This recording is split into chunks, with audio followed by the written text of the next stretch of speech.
कसा ढोल घुमू लागला, बिजीचा ताशा कसा कडकड कडाला, पाऊस फुलांचा वर्षाव स्वागताला, पाऊस फुलांचा वर्षाव स्वागताला, आला आला आला माझा गणराज आला, आला आला आला माझा गणराज आला.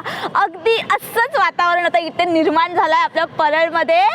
हॅलो गाईज, पुन्हा एकदा स्वागत आहे तुमचं हर्षू दाम्पत्यामध्ये. तर आज आपण आलो आहोत परळचा राजा नरेपाक या गणपतीच्या आगमनाला आणि अगदी जल्लोष झालाय भाविकांमध्ये आणि खूप खूप गर्दी झाली आहे आणि सगळ्यांचा आनंद अगदी तुडुंब वाहतोय. आपला परळचा राजा आता वर्कशॉपमधून निघणारच आहे आणि सगळे अगदी रेडी पोझिशनमध्ये आहेत आपल्या बाप्पांच्या आगमनासाठी. 3 वर्षानंतर आपल्याला हा आगमन सोहळा पाहायला मिळतोय आणि अगदी 3 पटीने सगळ्यामध्ये जल्लोष आहे आणि हा जल्लोष पाहूनच अगदी मन भारावून गेलंय. तर तुम्ही सुद्धा उत्सुक असालच. चला पाहूया आपल्या परळच्या राजाचं आगमन.